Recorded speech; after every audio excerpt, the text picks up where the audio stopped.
I'm Soren, Ryherd, president and co-founder of Working Planet, a marketing optimization company.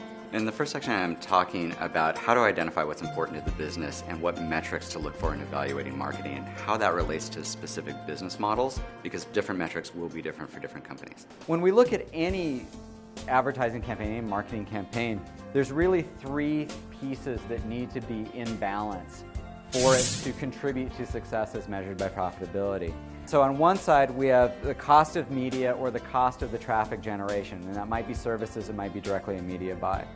We have the engagement behavior of that targeted audience that we're trying to go after, and that can be conversion in the way that most people involved in web marketing measure it, which is somebody filling out a form or completing an online sale, but it can be engagement in really almost any way. It can be doing anything that relates to something that eventually will relate in revenue, but that eventually relating in revenue is the really important part.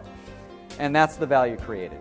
If any one of these pieces is out of balance, marketing will fail. If you don't have the engagement, you're not going to create the value. If the value created is less than the cost of the media, you're unprofitable. So all of these have to work. One of the things that we do find that marketers are challenged with is identifying whether things are working or not and how to actually measure something that might be fairly removed from really revenue generation. So what we try to do is identify KPIs that are really based on profit. In evaluating specific content and its role in driving revenue forward, we want to identify what is the role that the specific type of content is playing in driving these KPIs that are based in part on profitability. So what's a good KPI? Marketers have often had to scramble for using something as a KPI, a key performance indicator, that was simply a metric that was available to them. And a lot of web metrics really have fallen into this camp, or a lot of web metrics that people look at they're looking at and optimizing around because those are the metrics that are available to them, and they may not actually be meaningful in relationship to what are the business goals that are trying to be achieved.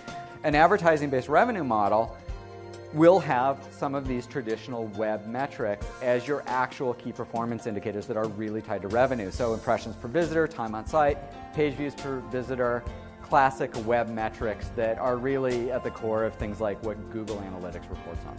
But if you have a B2B sort of inside sales model, you're really looking at cost of acquisition, percent of projected revenue, cost per qualified lead. All of those things would be more related to, at different levels, to what you're actually going to realize in profitability and lifetime revenue and real business metrics. What's interesting is that those other metrics are probably completely inappropriate. That time on site can go up or down and you can do better, or it can go up or down and you can do worse. It totally depends on the strategy. What we find is that we need to make sure that KPIs are really appropriate. If you're a SaaS model, your metrics are probably even different than that. It might be months to break even. Percent of projected lifetime revenue, cost per sign up, then based on those other numbers becomes potentially a key metric. You may have a free trial or a free plan component in that your cost of acquisition for that specific conversion event needs to be based in all of these other follow-on events. The other thing that we look at is using data. Data is where your opportunities are.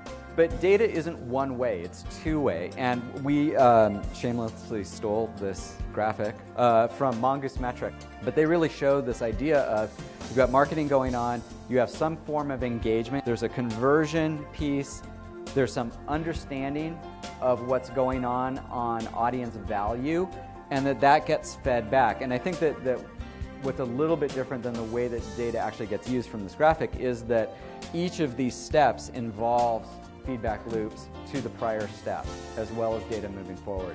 Because there's opportunities at each level, from understanding marketing to action, from understanding action to conversion, conversion to intelligence, and really from intelligence all the way to any step within the system. Thanks very much for watching today. I'm Soren Ryherd with Working Planet.